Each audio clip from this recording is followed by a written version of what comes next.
پوچھ لیجیے گا.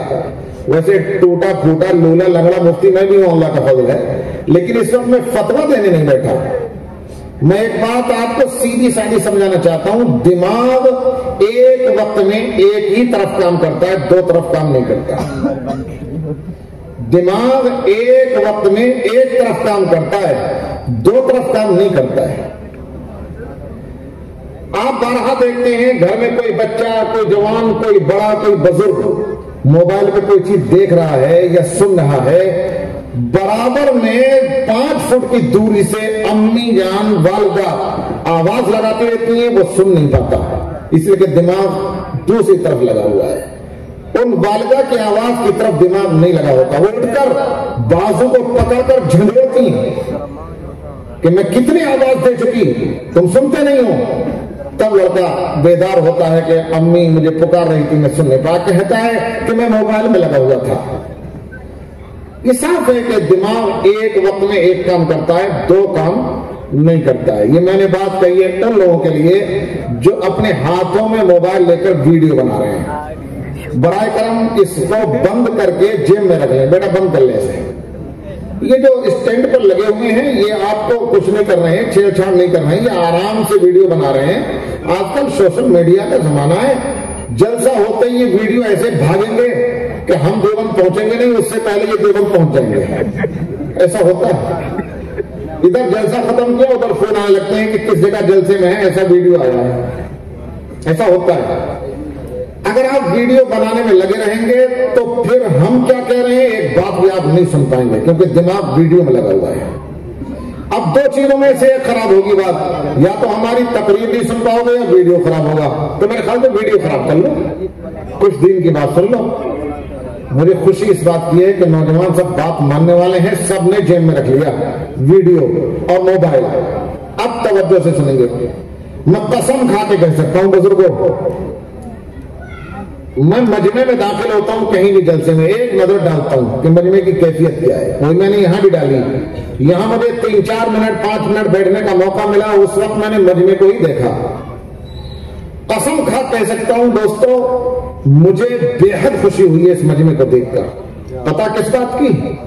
اس بات کی کہ اس مجمع میں 80% طبقہ جوانوں کا ہے یا بالکل نئے لڑکوں کا ہے. نوجوانوں کا مجمع ہے. بزرگ مشکل سے مجھے 20% دکھائی دے رہے ہیں, ورنہ ہم مولویوں کے حصے میں نوجوان نہیں آتے. ہم مولویوں کے حصے میں آتے وہ بوڑھے جن کے گھٹنے جواب دے گئے, جن کے ہاتھ کپکپانے لگے, جن کی آنکھیں جواب دے گئیں. اب ان کے ہاتھوں میں دم نہیں رہا کچھ گناہ کرنے کے لائق, ان کے پیروں میں جان نہیں رہی کسی گناہ کے لیے چلنے کے لائق. ان کے جسم جواب دے گئے, انہیں یقین ہو چلا کہ اب ہم کسی کام کے نہیں ہیں. اب انہیں اپنی قبر کا گڈھا دکھائی دینے لگا. اب انہیں یقین ہو چلا کہ ہمیں آخر کی تیاری, آخرت کی تیاری کر لینی چاہیے. پتہ نہیں کس وقت اللہ کا بلاوا آ جائے اور ہمیں اس گڈھے میں آرام کرنے کے لیے جانا پڑے. اگر ایسے بوڑھے جن کے ہاتھوں میں دم نہیں, جن کے پیروں میں دم نہیں, جن کے ہاتھ پیر کپکپائیں, جن کی آنکھوں میں حسن کا نشہ پینے کے لیے بالکل اللہ تبارک و تعالیٰ نے طاقت نہیں رکھی, وہ اگر ہمارے حصے میں آئے تو کیا خاک ہے.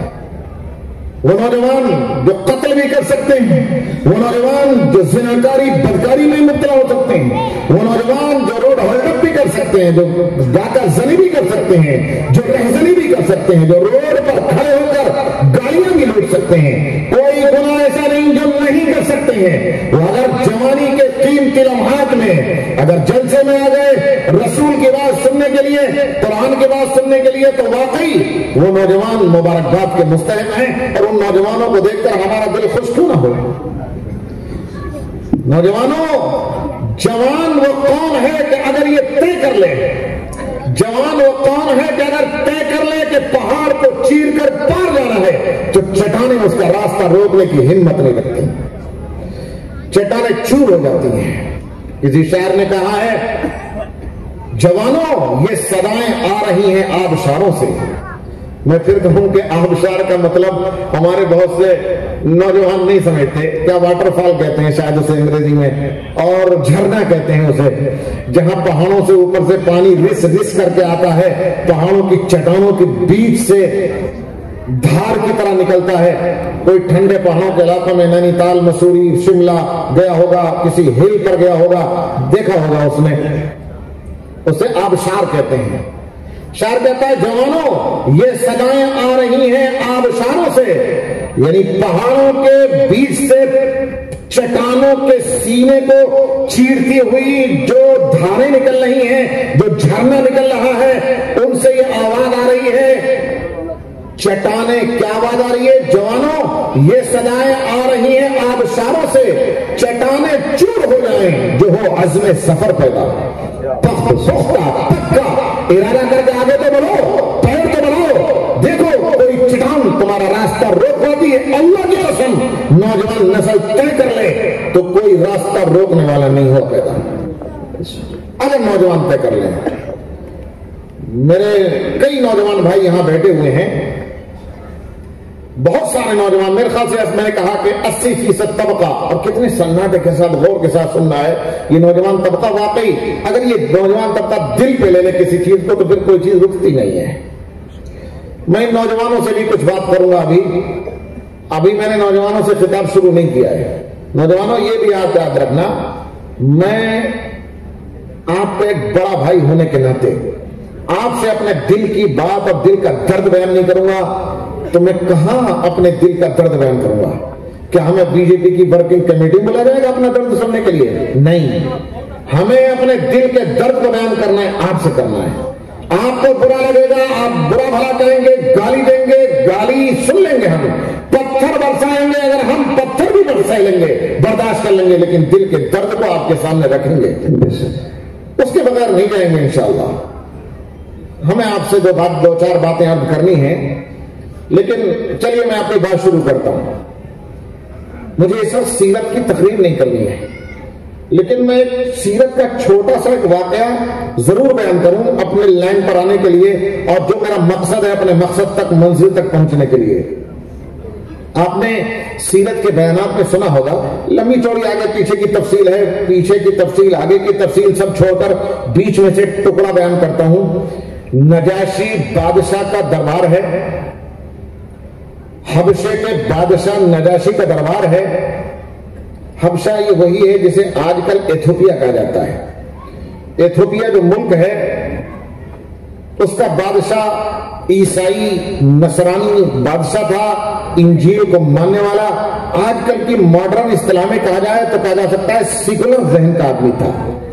اسے کسی سے کچھ لینا دینا نہیں تھا کہ کون کس مذہب کو ماننے والا ہے، کس مذہب کو ماننے والا نہیں ہے۔ جس مذہب کا بھی ماننے والا ہو اس کے ملک کے اندر اسے امن و سکون کے ساتھ رہنے کا حق حاصل تھا۔ جب شروع میں نے کہا کہ میں سیرت کی تقریر نہیں کر رہا ہوں ورنہ اس سے آگے پیچھے کا مضمون بہت لمبا چوڑا ہے۔ شروع میں مکے کے کفار نے جب مسلمانوں کو ستایا، بے حد ظلم و زیادتی کی، اور ظلم و زیادتی کی انتہا نہ رہی، صحابہ کرام کی زندگی اجیرن بن گئی اور صحابہ کرام کو زندگی گزارنا دوبر ہو گیا۔ نبی اکرم صلی اللہ علیہ وسلم نے اجازت دے دی اپنے صحابہ کو کہ جس جگہ تم سکون کے ساتھ رہ سکتے ہو مکہ چھوڑ کر وہاں جا کر کے رہنا چاہو تو رہ سکتے ہو، میری طرف سے اجازت ہے۔ تقریباً علماء موجود ہیں، ان سے پوچھتے رہے گا۔ آپ کی خوش قسمتی ہے کہ مولانا عبدالرشید صاحب جیسے ایک اچھے باصلاحیت نوجوان عالم آپ کو اللہ نے دے دیے ہیں، ان کی قدر کیجئے، ان سے ایک اسلام کی، دین کی ایک بات کو، ایک جزی کو، ایک کنارے کو، ایک انتہا کو سیکھ لیجئے۔ مجھے یقین ہے کہ یہ دین کی کوئی بات آپ پوچھیں گے تو آپ کو انشاءاللہ بتانے کی صلاحیت رکھتے ہیں۔ ان کی قدر کیجیے، ان سے پوچھیے گا ہم 1 گھنٹے میں، سوا گھنٹے میں کیا کیا بیان کر سکتے ہیں۔ مکے کے لوگوں نے جب بے حد ستایا، تقریباً 80-85 صحابہ کرام نجاشی کے دربار میں، نجاشی کے ملک میں جا کر کے رہنے لگے۔ مکے کے لوگوں نے وہاں بھی نہیں چھوڑا۔ میں سمیٹ رہا ہوں ورنہ میں بار بار کہہ چکا کہ شروع کی تفصیلات بھی بہت ہیں، بعد کی تفصیلات بھی بہت ہیں۔ قریش مکہ نے وہاں بھی نہیں چھوڑا، 2-3 اپنے بڑے بڑے چودھریوں کو اور اپنے بڑے بڑے مکھیا لوگوں کو بھیج دیا کہ جاؤ نجاشی کے دربار میں جا کر بادشاہ سے بات کر کے اسے راضی کر کے انہیں واپس اپنے ملک میں اپنے شہر میں مکہ میں لے کر کے آؤ۔ یہ لوگ گئے اور نجاشی کے سامنے بات رکھی۔ نجاشی نے کہا جب تک دونوں طرف کی بات نہیں سن لوں گا اس وقت تک میں آپ کے حوالے نہیں کر سکتا۔ خیر اور میں سمیٹوں، نجاشی نے کہا کہ تم لوگ مہمان خانے میں ٹھہرو، اپنے نوکروں سے کہہ دیا ان کے کھانے پینے کا انتظام کرو۔ دوسرے قاتل سے کہا کہ شہر میں جہاں مسلمان رہ رہے ہیں انہیں جا کر کے اطلاع کر دو کہ کل دربار میں آ کر اپنا نظریہ رکھیں، اپنی بات رکھیں کہ کیا بات ہے، کیا پریشانی ہے، کیوں یہاں آئے ہیں، اپنا شہر چھوڑا کیوں ہے۔ مسلمانوں نے مشورہ کیا، طے کیا کہ حضرت علی رضی اللہ تعالیٰ عنہ کے بھائی حضرت جعفر طیار رضی اللہ تعالیٰ عنہ مقدمے میں وکالت کریں گے، وکیل ان کو بنا دیا گیا۔ دربار لگ گیا، حضرت جعفر طیار آگے وکیل بن کر کے ہیں، سارے مسلمان ان کی سپورٹ میں پیچھے ہیں۔ نجاشی نے پوچھا کہ تمہارا معاملہ کیا ہے؟ یہی ٹکڑا مجھے سنانا ہے اور ایک ٹکڑا سنا کر بات آگے کی نہیں بتلاؤں گا، وہ آپ پوچھتے رہیے گا، میں یہ بتلاؤں گا کہ میں نے ٹکڑا کیوں سنایا ہے۔ حضرت جعفر طیار رضی اللہ تعالیٰ عنہ حضرت علی رضی اللہ تعالیٰ عنہ کے سگے بھائی کھڑے ہوئے بادشاہ کے سامنے اور اپنی تقریر کی۔ اس کا شروع کا ٹکڑا ہے، حضرت نے خطبہ پڑھا اور خطبہ پڑھ کر کے یہ کہا، ایھا الملک، اے بادشاہ، کنا اہل جاہلیت نعبد الاصنام ونأتی بالفواحش الی آخری۔ حضرت جعفر طیار نے فرمایا کہ اے بادشاہ، ہم جہالت میں مبتلا تھے، علم کی روشنی ہمارے پاس نہیں تھی، جہالت کے اندھیرے میں بھٹکتے رہتے تھے، ہم بتوں کو پوجا کرتے تھے، پتھروں کے پجاری تھے، ہم بے حیائی کے زناکاری بدکاری کے کام کیا کرتے تھے، ہم شراب پیتے تھے، ہم حرام مال کھایا کرتے تھے، ہم میں کا بڑا طاقتور کمزوروں کو ستایا کرتا تھا، ہم پاک دامن عورتوں کے دامن کو داغدار بنایا کرتے تھے، عورتیں ہمارے نظریے میں ہمارے دل و دماغ میں اتنی بری تھیں اور عورتوں کو اتنا برا سمجھا جاتا تھا کہ اگر کسی کے گھر میں عورت پیدا ہو جاتی تھی تو عورت کے پیدا ہونے کے بعد کچھ بڑا ہو جانے کے بعد زندہ گڈھا کھود کر کے زندہ اس لڑکی کو گڈھے میں ڈال کر دبا دیا کرتے تھے، دفن کر دیا کرتے تھے، اسے مارتے بھی نہیں تھے، زندہ درگور کرتے تھے، زندہ دفن کر دیا کرتے تھے۔ ہمارے وہاں عورتوں کی کوئی قدر و قیمت نہیں تھی، قتل و غارت گری ہماری گھٹی میں پڑی ہوئی تھی۔ ایک عربی کا شاعر یہ کہتا ہے کہ ہم لڑنے کے اتنے عادی تھے کہ اگر ہمیں دشمن اپنا لڑائی کرنے کے لیے نہ ملتا تو ہم اپنی خون کی پیاس بجھانے کے لیے اپنے دوستوں پر حملہ کر دیا کرتے تھے اور اپنے دوستوں کو قتل و غارت گری کا شکار بنا کر انہیں قتل کے گھاٹ اتار کر اپنے خون کے پینے کی پیاس بجھایا کرتے تھے۔ یہ صورتحال تھی۔ حضرت جعفر طیار نے فرمایا اتنے میں ایک آدمی ہمارے درمیان آیا جس کی 40 سالہ زندگی ہمارے سامنے تھی، ہم نے اس کی زبان سے کبھی جھوٹ نہیں سنا تھا، ہم نے اس کی زندگی میں کبھی بے ایمانی نہیں دیکھی تھی، کبھی خیانت جھوٹ دھوکہ دھڑی نہیں دیکھی تھی، ہمارے درمیان وہ شخص امانت دار اور سچا مشہور تھا۔ اس نے ہم سے یہ کہا کہ مجھے اللہ نے نبی بنا کر بھیجا ہے، اس نے ہم سے یہ کہا کہ علم حاصل کرو، اس نے ہم سے کہا زناکاری بدکاری کو چھوڑ دو، اس نے ہم سے کہا شراب چھوڑ دو، اس نے ہم سے یہ کہا کہ کمزوروں کو ستانا چھوڑ دو، اس نے ہم سے کہا قتل و غارت گری چھوڑ دو، اس نے ہم سے یہ کہا کہ عورتوں کی عزت کرو۔ ہمیں اس کی بات ٹھیک لگی کہ یہ انسانیت کی بات کرتا ہے، ہم جانوروں جیسے کاموں میں مبتلا ہیں، ہمیں حیوانیت سے نکال کر انسانیت میں یہ انسان لانا چاہتا ہے۔ ہم نے اس کی بات مان لی، ہم نے اس کے ہاتھ میں ہاتھ دے دیا، ہم اس کے اوپر ایمان لائے، اس کی اطاعت فرما برداری کرنے لگے، یہ ہمارے دشمن بن گئے کہ ہم نے پرانے گناہ کیوں چھوڑ دیے، ہمارا ان کا یہ جھگڑا، اس کے علاوہ کوئی جھگڑا نہیں ہے۔ یہ حضرت جعفر طیار رضی اللہ تعالیٰ عنہ کی تقریر کا اور مقدمے کا چھوٹا سا ٹکڑا ہے جو نجاشی کے دربار میں ہوا۔ میں نے شروع میں بھی کہا تھا، پھر یاد کروں، مجھے سیرت کی تقریر اس وقت نہیں کرنی ہے۔ میں نے یہ واقعہ کیوں سنایا ہے، اب سنیے کہ کیوں سنایا ہے، ذرا ایک مرتبہ پھر سنیے۔ حضرت جعفر طیار نے تقریر شروع کی تو کیا کہا، اے بادشاہ، ہم جاہل قوم تھے، ذرا گنتے رہیے گا کیا کیا خرابیاں بتلائیں، کیا کیا گناہ بتلائے۔ یہ کہا ہے بادشاہ، ہم جاہل قوم تھے، ہم زناکاری بدکاری کیا کرتے تھے، حرام مال کھایا کرتے تھے، شراب پیا کرتے تھے، پاک دامن عورتوں کے دامن کو داغدار کر دیا کرتے تھے، قتل و غارت گری میں مبتلا تھے، ہم عورتوں کو حقیر سمجھتے تھے، عورتوں کو زندہ دفن کر دیا کرتے تھے۔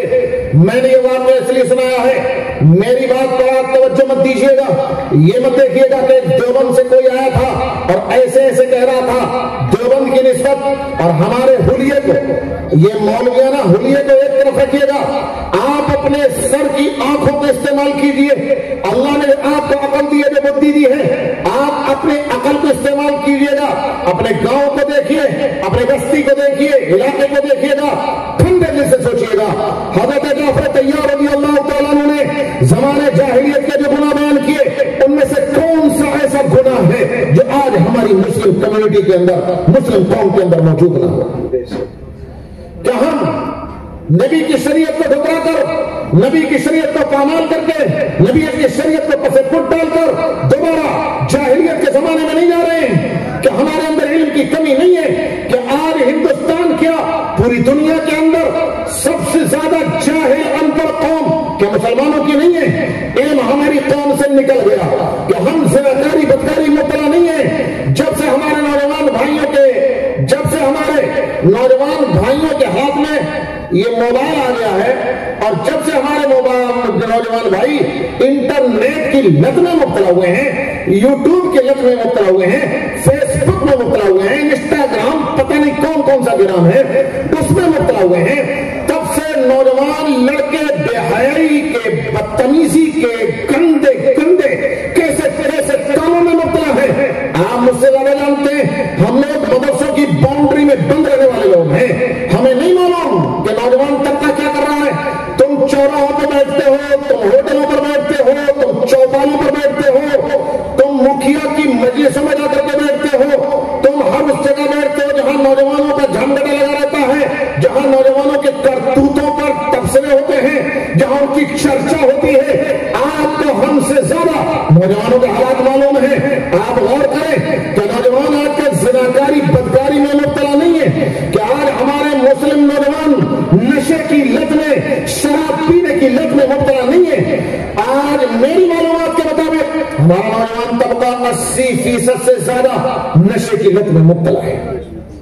کوئی شراب پیتا ہے، کوئی افیم استعمال کرتا ہے، کوئی اسمیک استعمال کرتا ہے، کوئی بھنگ چرس کی لت میں مبتلا ہے، کوئی انجیکشن نشے کی استعمال کرتا ہے، کوئی نشے کی گولیاں استعمال کرتا ہے۔ 80% نوجوان طبقہ نشے کی لت کے اندر مبتلا ہے۔ آپ جانتے ہیں ہمارے ہاں یو پی سے قریب دلی ہے، دلی پار کر کے ہریانہ کا علاقہ ہے، میوات کا علاقہ، مسلمانوں کی اکثریت علاقہ ہے، بہت بڑا علاقہ مسلمانوں کا ہے، دور دور تک مسلمانوں کی اکثریت آبادی ہے۔ میں ابھی 2 سال ہوئے، 2 سال پہلے میوات کے علاقے میں ایک جگہ بیان کرنے کے لیے گیا۔ دارالدیوبند کا ایک طالب علم، اب تو ماشاءاللہ وہ عالم ہو گئے اور اپنے اسی علاقے میں ایک مدرسہ سنبھال رہے ہیں، ان کے والد صاحب مدرسے کے ذمہ دار تھے، ان کا ایک حادثے میں ایکسیڈنٹ میں انتقال ہو گیا، دورے کے سال میں ہی ان کے انتقال ہو گیا تھا، وہ بچہ پڑھ رہا تھا، عالم بن رہا تھا، تو اللہ نے اسے خدمت کا موقع دیا، وہ فارغ ہو کر کے مدرسے کی ذمہ داری سنبھالے ہوئے ہیں، تو وہ ساتھ میں تھا ہمارے، جس جگہ ہمیں بیان کرنا تھا، جس گھر میں تھوڑی دیر کے لیے ٹھہرنا ہوا، شام کا کھانا کھایا، وہ اس طالب علم کی خالہ کا گھر تھا، جو طالب علم ہمارے ساتھ گیا، محمد احمد نام تھا اس کا۔ کھانا کھا لیا، کھانا کھانے کے بعد ان لوگوں نے کہا کہ حضرت اسٹیج پر تھوڑی دیر کے بعد جانا ہے، ایک مقرر کی تقریر ہوگی، اس کے بعد آپ کو بیان کرنا ہے، تھوڑی دیر یہیں رکنا ہے۔ ہم رک گئے۔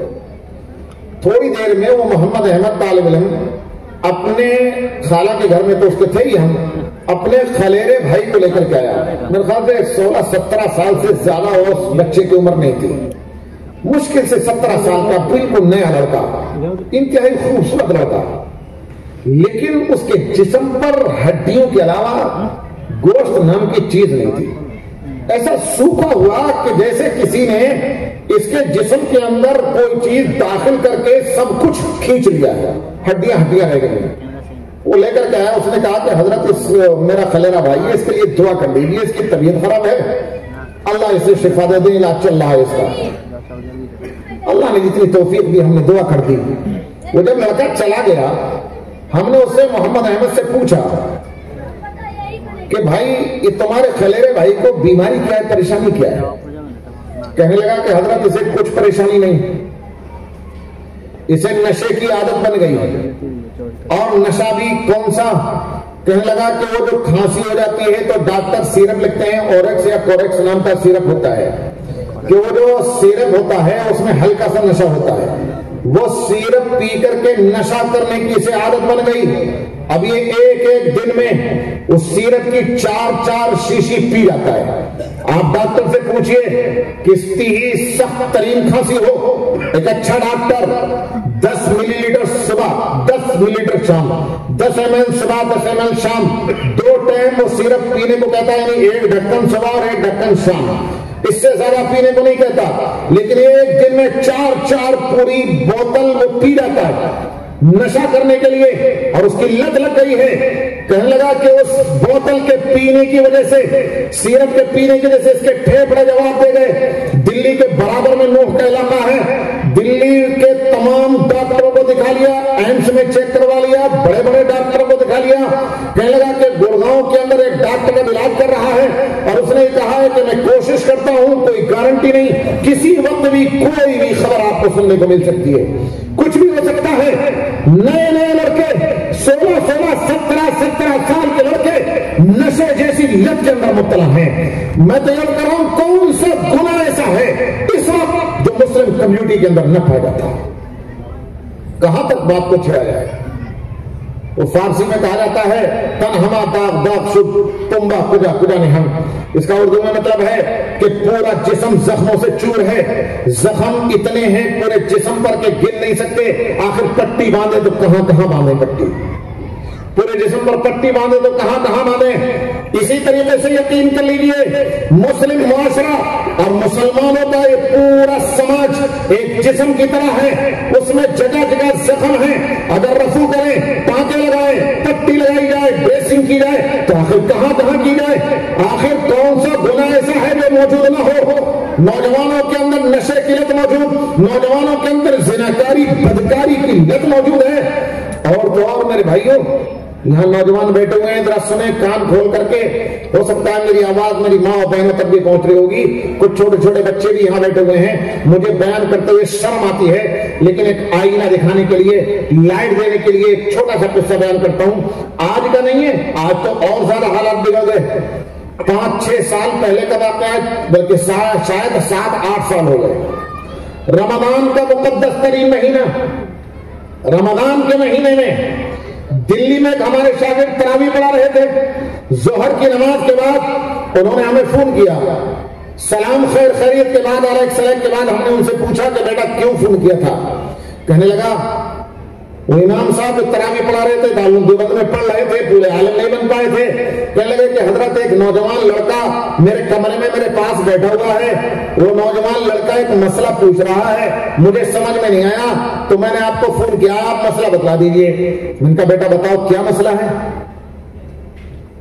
کہنے لگے وہ امام صاحب ذرا غور سے سنیے گا, میرا کہنے کو سنانے کو جی نہیں کرتا, دل پر پتھر رکھ کے سنانا پڑتا ہے, لیکن لائٹ دینا چاہتا ہوں بزرگوں کو اور نوجوانوں کو کہ اپنے اڑوس پڑوس کے اپنے دوست احباب پر نظر رکھو, ان کو سمجھاؤ, اور بزرگوں سے یہ درخواست کروں گا کہ نئی نسل کو سنبھالو, ورنہ یہ نئی نسل جہنم کے کنارے پر کھڑی ہے. ایک قدم اور آگے بڑھائے گی تو جہنم کے گڈھے میں گرنے سے بچانے والا کوئی نہیں ہے اس نئی نسل کو. وہ امام صاحب کہنے لگے کہ حضرت میں نے ظہر کی نماز پڑھائی تھی, ایک نوجوان لڑکا ظہر کے بعد میرے ساتھ میرے حجرے میں میرے کمرے میں آ گیا, میرے پاس بیٹھا ہوا ایک مسئلہ پوچھ رہا ہے. یہ کہہ رہا ہے کہ میں نے صبح سحری کھائی تھی, سحری کھانے کے بعد روزے کی نیت کر لی, فجر کی نماز پڑھ لی, فجر کی نماز پڑھ کے میں سو گیا. رمضان میں تو ویسے بھی فجر کے بعد سونے کا ماحول ہوتا ہے, اور دلی سے جیسے شہروں میں تو ویسے بھی 10-11 بجے تک لوگ سوتے ہیں. وہ نوجوان کہتا ہے کہ میں سحری کھا کر روزے کی نیت کر کے فجر کی نماز پڑھ کے سو گیا. 9:30-10 بجے میں اٹھا, میں نے اپنا موبائل کھولا, یوٹیوب میں چلا گیا, اور یوٹیوب میں جا کر کے میں نے بلو فلم, گندی فلم روزے کی حالت میں دیکھنا شروع کر دی. بلو فلم گندی فلم دیکھنا شروع کر دی. وہ نوجوان یہ کہتا ہے میں دیر تک گندی فلم دیکھتا رہا. وہ گندی فلم دیکھتے دیکھتے میرے اوپر غسل فرض ہو گیا, میرے کپڑے خراب ہو گئے. میں ظہر سے پہلے غسل کر کے کپڑے بدل کر کے ظہر کی نماز پڑھنے کے لیے آیا ہوں. وہ لڑکا یہ پوچھ رہا ہے امام صاحب سے کہ میرا روزہ ٹوٹ گیا یا میرا روزہ بچ گیا, مجھے دوبارہ یہ روزہ رکھنا ہوگا یا یہی روزہ میرا کام کر جائے گا, میرے روزے کا کیا بنا, میرا روزہ صحیح ہوا یا روزہ صحیح نہیں ہوا. یہ نوجوان لڑکا مسئلہ پوچھ رہا ہے. میں پھر کہوں گا مسئلہ مفتی عبدالرشید صاحب سے پوچھتے رہیے گا. میں یہاں مسائل بیان کرنے کے لیے نہیں آیا. میں آپ کو ایک بات کی طرف توجہ دلانا چاہتا ہوں. رمضان کا مقدس مہینہ جس میں سرکش شیطان قید کر دیا جاتا ہے, رمضان کا وہ مقدس مہینہ ہم نے اپنی آنکھوں سے دیکھا ہے کہ جن دکانوں میں, جن آفسوں میں اور جن شو رومز کے اندر, جن گھروں کے اندر 11 مہینے مسلسل بڑی اسکرین پر ٹیلی ویژن 24 گھنٹے چلتا رہتا ہے, رمضان کے تقدس میں, رمضان کے احترام میں, ان گھروں کے اندر, ان شو رومز کے اندر, ان آفسوں کے اندر اور ان دکانوں کے اندر رمضان کے تقدس اور احترام میں ٹیلی ویژن بند کر دیا جاتا ہے. اس کا پلگ نکال کر ایک طرف رکھ دیا جاتا ہے, پردہ اس کے اوپر ڈال دیا جاتا ہے کہ رمضان کے مہینے کے اندر ٹیلی ویژن نہیں چلے گا. ہم نے 11 مہینے مسلسل ٹیلی ویژن دیکھنے والوں کو ایسا کرتے ہوئے دیکھا ہے. ہم نے اپنی آنکھوں سے دیکھا ہے کہ جو لوگ شراب پینے کے عادی ہیں, روزے کے احترام میں, رمضان کے تقدس میں دن میں شراب نہیں پیتے, اپنی عادت سے مجبور ہیں, رات کو سوتے وقت شراب پی کر کے لیٹ جائیں, ان کی عادت ہے, اپنی عادت سے مجبور ہیں, لیکن دن میں رمضان کے تقدس کا لحاظ رکھتے ہیں, احترام کرتے ہیں, عزت دیتے ہیں, روزے داروں کا خیال رکھتے ہیں. ہم نے دیکھا ہے کہ جو نوجوان رمضان کے علاوہ مسجد میں نہیں آتے, مسجد نماز سے بھری رہتی ہے, نوجوان مسجدوں میں آتے ہیں, نمازیں بھی پڑھتے ہیں, تلاوت بھی کرتے ہیں, سب کچھ کرتے ہیں. اس مقدس مہینے میں اس نوجوان کا یہ حال ہے روزے کی حالت میں, تو آپ اندازہ کریں کہ 11 مہینے میں وہ لڑکا کیا نہیں کرتا ہوگا جو رمضان کے مقدس مہینے میں اس گندی حرکت میں مبتلا ہے. 11 مہینے وہ کیا نہیں کرتا ہوگا آپ سوچیں. اور تو اور وہ لڑکا, آپ غور کریں, وہ لڑکا مکمل بالکل برباد نہیں ہے, وہ بالکل برباد نہیں ہے. وہ لڑکا, اس کے دل کے اندر ایمان کی چنگاری موجود ہے, اس کے دل میں ایمان کی روشنی موجود ہے, تبھی تو وہ روزہ رکھتا ہے, تبھی تو وہ فجر کی نماز پڑھ رہا ہے, تبھی تو وہ ظہر کی نماز پڑھنے کے لیے بھی آیا ہے. وہ روزہ رکھنے والا لڑکا ہے, وہ نماز پڑھنے والا لڑکا ہے, اور اس کے دل میں چنگاری ہے جو اسے بے چین کیے ہوئے ہے. اس نے گندی حرکت کر دی, لیکن آپ سوچو کہ امام صاحب کے پاس لانے والا اسے کون ہے, اس کے دل کے اندر ایک کون ہے, اس کے دل میں ایک درد ہے, دل میں کوئی چیز ہے جو اسے بے چین کر رہی ہے. وہ بے چینی کو حل کرنے کے لیے امام صاحب کے پاس آیا ہے, تبھی تو صحیح فکر ہے کہ میرا روزہ خراب ہو گیا یا میرا روزہ صحیح ہوا. اگر اس کا ایمان بالکل خراب ہو گیا ہوتا, دل کالا پڑ گیا ہوتا, دل سے ایمان کا نور نکل چکا ہوتا, دل سے ایمان کی روشنی بالکل ختم ہو چکی ہوتی, وہ مسجد میں نہ آتا, روزہ ہونے نہ ہونے کی اسے فکر نہ ہوتی, روزہ خراب ہوا ہو گیا. اس نوجوان کا جس کے دل میں ایمان کی روشنی موجود ہے, نماز پڑھتا ہے, مسجد میں آتا ہے, روزہ رکھتا ہے, امام صاحب سے تعلق رکھتا ہے, اس نوجوان کا یہ حال ہے, تو ان نوجوانوں کا کیا حال ہوگا جو رمضان کے مہینے میں بھی مسجد کا دروازہ نہیں دیکھتے. اگر ہمارے تبلیغی احباب کہیں گشت کرتے ہوئے نکل جائیں تو دور سے تبلیغی جماعت والوں کو آتے ہوئے دیکھ کر راستہ چھوڑ کر بھاگ جاتے ہیں. جو نماز پڑھنے کا کیا, نماز چکھنے کا نام نہیں لیتے, روزہ چکھنے کا نام نہیں لیتے, جمعے کبھی نہیں آتے. مسجد کے اندر بڑی تعداد نوجوانوں کی ایسی ہے جو مشکل تمام عید کی نماز میں آ جائے تو آ جائے, جمعے کی نماز میں چلو آ جائے تو آ جائے, 8 دن مسجد کا منہ نہیں دیکھتے. ان نوجوانوں کا کیا حال ہوگا آپ کسی ایک واقعے سے اندازہ کر سکتے ہیں. میں کہاں تک آپ کو بتلاؤں, میں شروع نہیں کہہ چکا کہ پورا جسم زخمی ہے, چھلنی ہے, کریں تو کریں کیا. میں اپنے نوجوانوں سے کچھ بات عبارت کر دوں. میں نے کہا تھا کہ نوجوانوں سے بھی مجھے کچھ کہنا ہے. نوجوانوں ذرا سنو, آپ جس موبائل کی لعنت میں مبتلا ہو اور موبائل کے اندر تم طرح طرح کی چیزیں دیکھنے میں لگے رہتے ہو اور موبائل کا غلط استعمال کرتے ہو, فلمیں دیکھتے ہو, فیس بک پر اجنبی عورتوں سے باتیں کرتے ہو, اجنبی لڑکیوں سے دوستیاں تم گاڑتے ہو, مسلم غیر مسلم کوئی تمیز نہیں, اور پتہ نہیں کیسی کیسی لتوں میں مبتلا ہو, اور تو اور اس میں فلمیں دیکھ دیکھ کر کے تم فلم انڈسٹری میں کام کرنے والے شیطانوں کے شیدائی بنے ہوئے ہو، اس کے بہت بڑے فین محب پرستار بنے ہوئے ہو، کرکٹ اسٹیڈیم میں اچھل کود کرنے والے 11 اوباشوں کے پیچھے تم لگے رہتے ہو۔ نوجوانوں ذرا سوچو تو صحیح، تمہیں ملتا کیا ہے؟ جوانی کے قیمتی لمحات تمہارے برباد ہو، جوانی کی قیمتی عمر تمہاری برباد ہو، پیسہ تمہارا برباد ہو، صحت تمہاری خراب ہو، تمہیں اپنی صحت خراب کر کے، اپنا پیسہ برباد کر کے، اپنے جوانی کے قیمتی لمحات برباد کر کے، اپنی صحت کو خراب کر کے تمہیں کیا مل جاتا ہے؟ میں کہتا ہوں کہ جو فلم انڈسٹری میں کام کرنے والے لوگ ہیں اور فلم انڈسٹری میں کام کرنے والے شیطان ہیں، انہیں کم سے کم روپے پیسے کا تو فائدہ ہوتا ہے، کروڑوں ان کی آمدنی روزانہ کی ہوتی ہے، اربوں کے وہ مالک ہوتے ہیں، بڑے بڑے بنگلے ان کی ملکیت میں ہوتے ہیں، بڑی بڑی پراپرٹیاں ہوتی ہیں، کرکٹ کے میدان میں اچھل کود کرنے والے اوباش ان کے پاس اربوں کی پراپرٹی ہوتی ہے، اربوں کی کمپنیوں کے وہ مالک بن جاتے ہیں، وہ کھیل کود کرتے ہیں، بھاگ دوڑ کرتے ہیں، ورزش ہوتی ہے، ایکسرسائز ہوتی ہے، ان کی صحت کا فائدہ ہوتا ہے۔ تم جو 6-6 گھنٹے 8-8 گھنٹے ٹیلی ویژن کے سامنے بیٹھ کر یا موبائل کی اسکرین کے سامنے بیٹھ کر ان کے میچ دیکھتے ہو، ان کی آمدنی کرواتے ہو، تمہیں کیا ملتا ہے؟ تم تو نہ 3 میں نہ 13 میں، تمہیں کچھ مل جاتا ہے؟ کچھ بھی نہیں ملتا۔ نوجوانوں اپنی جوانی کی ذرا قدر کر لو، اس موبائل کے چکر میں پڑ کر، انٹرنیٹ کے یوٹیوب کے چکر میں پڑ کر، میں موبائل کو پھوڑ کر پھینکنے کو نہیں کہتا ہوں، اس موبائل کا صحیح استعمال آپ بھی کر سکتے ہیں، اس سے موبائل کا صحیح استعمال اگر آپ کریں تو آپ بھی کر سکتے ہیں۔ ہم نے اپنے موبائل میں بلا مبالغہ کہہ رہا ہوں، اپنے موبائل میں 1 لاکھ سے زیادہ کتابیں رکھی ہوئی ہیں، آپ چیک کر سکتے ہیں کہ لائبریری میں کتنی کتابیں ہیں۔ ہمارے علماء جانتے ہیں کہ مکتبہ شاملہ میں کتنی ہیں، مکتبہ وقفیہ میں کتنی ہیں، کتنی ہوتی ہیں۔ ہم پوری انڈیا میں بھاگے پھرتے ہیں، کل کو جمعہ ہے، چھٹی ہے، کل شام تک ہم پہنچیں گے، ہفتے کے دن ہمیں پھر پڑھانا ہے، راستے میں اسی موبائل کی برکت سے ہم کام کرتے رہتے ہیں، مطالعہ کرتے رہتے ہیں، تیاری کرتے رہتے ہیں، اسٹڈی کرتے رہتے ہیں، اور پرسوں جا کر کے صبح کو انشاءاللہ پڑھیں گے۔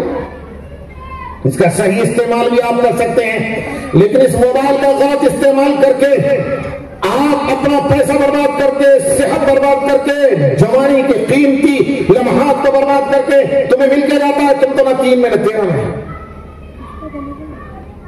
نوجوانوں ایک بات میں عرض کروں، دیکھو اگر جوانی کو تم نے اپنے جوان صحابہ کی طرح گزار لیا تو تمہیں دنیا میں بھی عزت ملے گی، آخرت میں بھی عزت ملے گی۔ تم نے اپنی زندگی کے لیے نمونہ، اور تم نے اپنی زندگی کے لیے آئیڈیل، اور تم نے زندگی کے لیے اپنا رہبر اور رہنما جس کے نقش قدم پر تم چلتے ہو، تم نے فلمی اوباشوں کو بنا رکھا ہے اور کرکٹ کے اوباشوں کو بنا رکھا ہے۔ نوجوانوں اگر صحابہ کے نقش قدم پر چلو تو دنیا میں بھی عزت تمہارے قدم چومے گی اور آخرت کے اندر بھی کامیابیاں تمہارے سامنے کھڑی ہوں گی۔ نوجوانوں اپنے لیے آئیڈیل فلم انڈسٹری میں کام کرنے والے شیطانوں کو مت بناؤ، اپنے لیے نمونہ کرکٹ کے میدان میں اچھل کود کرنے والوں کو مت بناؤ، اپنا آئیڈیل اور اپنا نمونہ صحابہ کرام کو بناؤ۔ سنو، ایک جوان صحابی حضرت سعد رضی اللہ تعالیٰ عنہ ہیں، غزوہ خندق کے اندر ان کے بازو پر تیر لگا اور تیر ایسا اندر داخل ہو گیا کہ زخم صحیح نہیں ہونے پایا، خون بہت زیادہ بہ گیا، زیادہ خون بہ جانے کی وجہ سے ان کی شہادت ہو گئی، ان کا انتقال ہو گیا۔ تفصیلات علماء سے پوچھتے رہیے گا، مسلم شریف کی حدیث ہے کہ ان کا انتقال ہوا، جنازہ اٹھا اور صحابہ کرام جنازے کو لے کر کے چلے، اس جنازے میں نبی اکرم صلی اللہ علیہ وسلم بھی موجود ہیں۔ نبی اکرم صلی اللہ علیہ وسلم حضرت سعد کو دفن کرانے کے لیے ساتھ ساتھ تشریف لے جا رہے ہیں، صحابہ کرام کندھے پر جنازہ اٹھائے ہوئے ہیں۔ جن لوگوں نے جنازے کو کندھا دیا وہ صحابہ کرام نبی اکرم صلی اللہ علیہ وسلم کی بارگاہ میں بھاگے بھاگے آئے اور آ کر کے کہا کہ اے اللہ کے رسول، ہم جنازے کی چارپائی اپنے کندھے پر اٹھا کر کے چل رہے ہیں، جنازے کی چارپائی اتنی ہلکی ہے ہمیں لگتا ہے کہ جیسے اس میں کوئی جنازہ ہے ہی نہیں، خالی چارپائی ہے، جبکہ ساتھ تو ہڈے کھٹے صحت مند تمام کے لمبے چوڑے آدمی ہیں اور ان کا جسم تو بڑا بھاری بھرکم تھا۔ آخر ہمیں ہلکی کیوں لگ رہی ہے چارپائی؟ ایسا کیوں لگ رہا ہے کہ چارپائی خالی ہے، اس میں کوئی بوجھ ہی نہیں ہے، ہمارے کندھے پر احساس کرنے ہو رہا ہے کہ ہم کسی جنازے کو لے کر کے جا رہے ہیں۔ جو جواب دیا نوجوانوں سے سے کان سے سنو، دل کے کانوں سے سنو، یہ سر کے کانوں سے نہیں، دماغ کے کانوں سے سنو۔ مسلم شریف کی روایت ہے، نبی اکرم صلی اللہ علیہ وسلم نے فرمایا کہ میرے صحابہ تمہیں کیا پتا، سعد کے جنازے میں شرکت کرنے کے لیے آسمان سے اللہ تبارک و تعالیٰ نے سعد کے جنازے میں شرکت کرنے کے لیے 70,000 ایسے فرشتے بھیجے ہیں کہ جو فرشتے آج سے پہلے کبھی زمین پر آئے نہیں، پہلی مرتبہ انہیں لانچ کیا گیا ہے، پہلی مرتبہ انہیں آسمان سے نیچے اتارا گیا ہے، پہلی مرتبہ انہیں سعد کا جنازہ اٹھانے کے لیے بھیجا گیا ہے۔ 70,000 فرشتے سعد کے جنازے کے اندر موجود ہیں، انہوں نے سعد کے جنازے کو اپنے کندھوں پر اٹھایا ہوا ہے، تمہیں کندھوں پر بوجھ کہاں سے محسوس ہوگا؟ نوجوانوں، اگر تم سعد کے نقش قدم پر چلو، اپنی جوانی کے قیمتی لمحات حضرت سعد رضی اللہ تعالیٰ عنہ کی طرح دین کے سیکھنے میں، دین کے سکھانے میں، دین کی سربلندی کے لیے، دین کے اوپر اپنی زندگی کو گزارتے ہوئے اپنی جوانی کو اگر تم استعمال کر لو اور دین کو مضبوط کرنے کے لیے جوانی کے قیمتی لمحات کو اگر تم لگا دو، تو میرا یقین ہے اور میرا ایمان ہے کہ جو اللہ حضرت سعد کے جنازے میں شرکت کرنے کے لیے آسمان سے فرشتے بھیج سکتے ہیں، تمہارے جنازے میں بھی شرکت کرنے کے لیے اللہ تعالیٰ فرشتے بھیج سکتے ہیں۔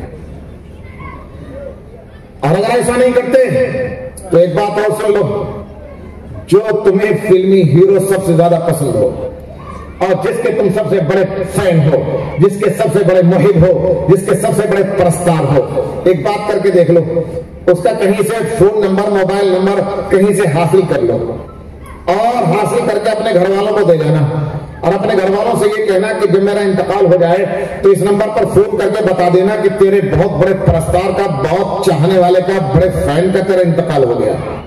نوجوانوں، اگر تم نے ایسا کر بھی لیا، میں بالکل چڑھتے سورج کی طرح یقین کے ساتھ کہتا ہوں، نوجوانوں، تمہاری آنکھ بند ہوگی، تمہارے گھر کے لوگ رو کے بلکتے ہوئے اس نمبر پر فون کریں گے کہ باس کے، کہ ہیرو کے سب سے بڑے فین کا، بہت بڑے فین کا انتقال ہو گیا ہے۔